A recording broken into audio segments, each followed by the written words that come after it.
Hello guys, कैसे हैं आप सब। आई होप आप सभी अच्छे होंगे। तो गाइस, आज की वीडियो के अंदर हम देखने वाले हैं फंडामेंटल प्रिंसिपल्स ऑफ आयुर्वेदा का 9th पार्ट देखने वाले हैं। इस वीडियो के अंदर भी हम जो बेसिक्स है आयुर्वेदा के वो हम देखेंगे इस वीडियो के अंदर। तो सबसे पहला जो टॉपिक है आज जो हम देखने वाले हैं वो है असाम्य अवस्था के कारण। इट मीन्स क्या है, कॉजेज विच जनरेट डिजीज।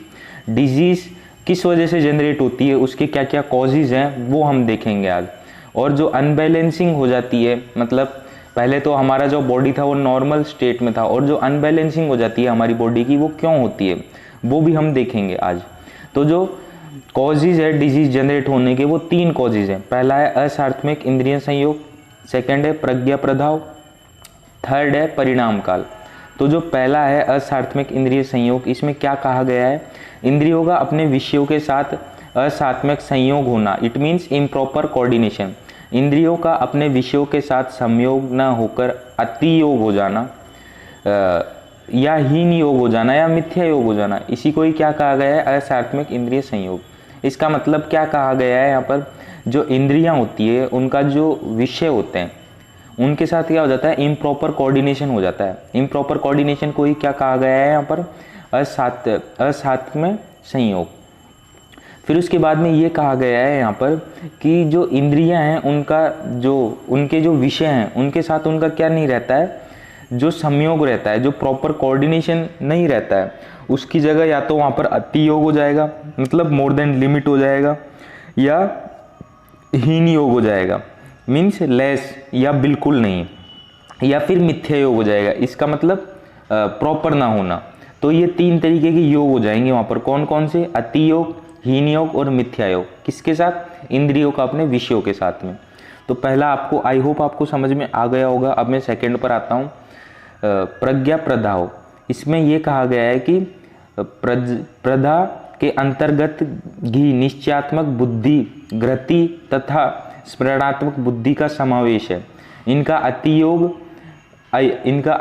अयोग या मिथ्या योग होना प्रज्ञा प्रदाह का ही कारण होता है। यहाँ पर भी यही कहा गया है कि यहाँ पर भी जो अति योग और जो मिथ्या योग हो जाता है वही कारण है प्रज्ञा प्रदाह का। उसके बाद में जो थर्ड है वो है परिणाम काल। परिणाम काल क्या होता है, ऋतुजन्य काल तथा वातावरणजन्य काल का अति योग, अयोग अथवा मिथ्या योग का होना। तो परिणाम काल में भी यही कहा गया है कि जो ऋतु काल होती है और जो वातावरणजन्य काल होता है, इसके अंदर भी अति योग, अयोग और मिथ्या योग हो जाना को ही हम क्या बोलते हैं, परिणाम काल। तो यहाँ पर आपने 3 चीजें देखी, ये 3 वर्ड्स आपको याद रखने हैं, असात्मक इंद्रिय संयोग, प्रज्ञा प्रदाह और परिणाम काल।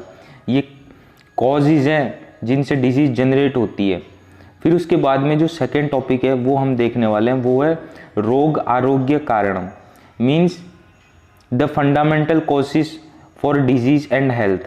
तो यहाँ पर एक श्लोक आया हुआ है, कालार्थ कर्मणाम योगो हीन मिथ्या त्रियात्मक सम्यग योगिश्च विजयो रोगारोग्य कारणम। तो यहाँ पर ये जो श्लोक है ये क्या कहना चाहता है वो हम अब देखते हैं। एक्सिस लो और prevented contact of time, sensory objects and activity with human body result in disease. तो यहाँ पर क्या कहा गया है, ज़्यादा एक्सिस या कम या बिल्कुल प्रिवेंटेड हो जाना, किस का contact of time, sensory objects and activities with human body result. इससे क्या, किसका क्या रिजल्ट होता है, इससे डिजीज जनरेट होती है। ऑप्टिमम और protect contact keep the body fit.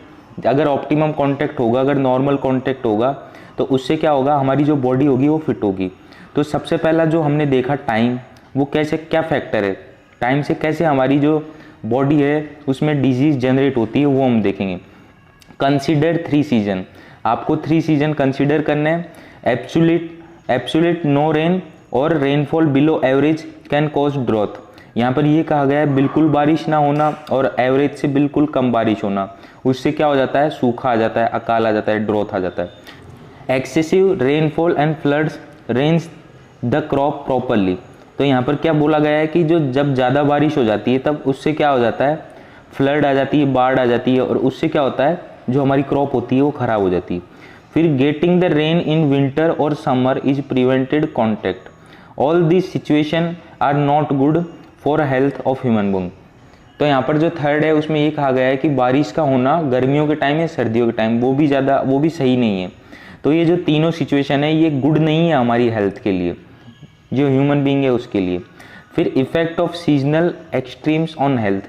अब इफेक्ट्स क्या क्या है वो हम देखेंगे। In rainy season if there is less rainfall than average then the drought like condition occur due to inadequate food supply malnutrition occur. अगर drought अकाल आ जाएगा तो वहाँ पर फूड की कमी हो जाएगी और वहाँ पर क्या होगा, मालन्यूट्रिशन अकर होगा। और इसके अपोजिट में क्या, जब ज़्यादा रेनफॉल हो जाएगी, एक्सिस में रेनफॉल हो जाएगी, तब बहुत सारी बीमारियाँ फैल जाएगी जैसे कि jaundice, cholera, typhoid, swine flu वगैरह। In the case third case में क्या होगा, मिसमैच सीजनल सर्कमस्टेंस, मतलब बारिश का विंटर में या समर में होना, chances of health deterioration are more. उस टाइम पर क्या हो गया, हेल्थ ज़्यादा खराब होगी लोगों की। For example if we get rain in winter season, अगर विंटर सीजन में रेन होगी तो डिजीज़, कफ और अस्थमा जैसी डिजीज़ होंगी ज़्यादा होगी उस टाइम पर, विंटर सीजन के टाइम पर जब रेनफॉल होगी विंटर के टाइम पर। Other good examples of extremes of season are death occurring due to heat stroke और कोल्ड फ्रोस्ट। अदर एग्जाम्पल्स हैं एक्सट्रीम ऑफ सीजन जिनसे डेथ अकर होती है, किन किन से, हीट स्ट्रोक से और कोल्ड फ्रोस्ट से। फिर उसके बाद में इफेक्ट ऑफ डेफिशिएंट और axis contact of object with sensory organs. Human body is adapted for specific range of specific perception. Deviation from the normality can cause hazards. Few example are as follows. Sound pollution can cause deafness or cardiac disease. If the child is deaf from birth, he may also become dumb. फिर inhalation of obnoxious gases can cause fainting and may be GI tract disturbance. Continuous working with computer can affect eye and cause eye fatigue. Reading in dim light is also not good for health. Excessive eating of sweets give rise to obesity. जब हम ज़्यादा sweets खाएंगे तब उससे क्या होगा, हमारा मोटापा बढ़ेगा। Eating unhygienic food is abnormal contact regarding the taste perception. Contact with petrol and chemicals can give rise to skin problems.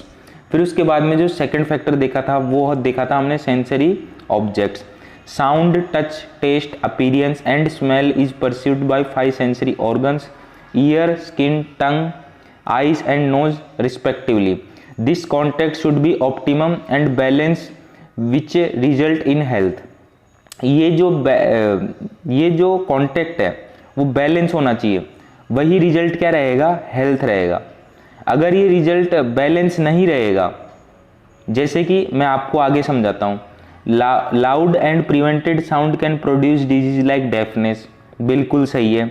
Similarly no sound at all and low sound can cause depression. If a child is deaf, possibility of developing dumbness is more common. Continuous hearing bad words और crying of dog और wild animals can disturb mental health. On same line concept can be understood for other sensory organs. यही concept आपको other बाकी के जो 4 sensory organs हैं, ये हमने किसके लिए समझा, ईयर्स के लिए समझा। और जो बाकी के 4 सेंसरी ऑर्गन्स है, आइज, नोज, स्किन और एक और जो सेंसरी ऑर्गन्स है उसके लिए भी यही सेम कंसेप्ट अप्लाई होगा। उसके बाद में जो तीसरा फैक्टर है वो है activities. These are mainly of 3 types: physical activity, verbal activity और मेंटल एक्टिविटी। तो फिजिकल एक्टिविटी को तो क्या कहा, कायिक। वर्बल एक्टिविटी को क्या कहा, वाचिक। मेंटल एक्टिविटी को क्या कहा, मानसिक। These activities should also have balanced nature. ये जो एक्टिविटीज़ है इनका भी बैलेंस नेचर होना चाहिए। एक्सिस लो और prevented activities can call illness. अगर एक्सिस लो और प्रिवेंटेड एक्टिविटीज़ होगी तो यहाँ पर भी इलनेस डिजीज पैदा हो सकती है। For example physical inactivity, sedentary life cycle can lead to obesity. Excessive physical activity, workoholic, too much traveling can lead to chronic fatigue syndrome by वात एग्रीवेशन। अगर हम ज़्यादा घूमेंगे फिरेंगे डोलेंगे तो उससे क्या होगा, क्रोनिक फैटिग सिंड्रोम होगा वात दोष के बढ़ने के कारण, क्योंकि हम लोग ज़्यादा ट्रैवलिंग कर रहे हैं। फिर improper physical activities doing yoga posture in abnormal और incorrect way can make serious damage to body organs. जैसे कि इम्प्रॉपर फिजिकल एक्टिविटीज़ का मतलब है आपको योगा करना नहीं आता है, आप मतलब बहुत हार्ड योगा के पोस्चर कर रहे हो। अब शरीर में कोई मांसपेशी है, कोई मसल से खिंच गई आपकी, तो उससे क्या होगा, आपने योगा तो सही होने के लिए किया था, लेकिन उसी योगा के कारण क्या होगा, आपके जो बॉडी ऑर्गन्स है वहाँ पर सीरियस डैमेज भी हो सकता है।